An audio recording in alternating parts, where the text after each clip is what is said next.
Assalamualaikum.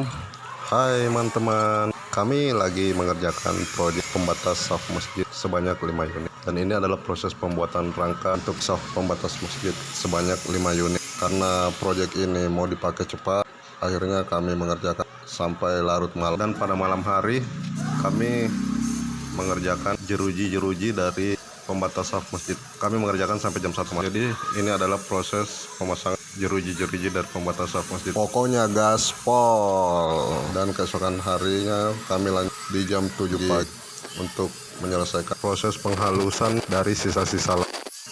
Dan seperti hasilnya pembatas masjid sebanyak 5 unit. Alhamdulillah bisa selesai dalam waktu 2 hari 1 malam pembatas safnya.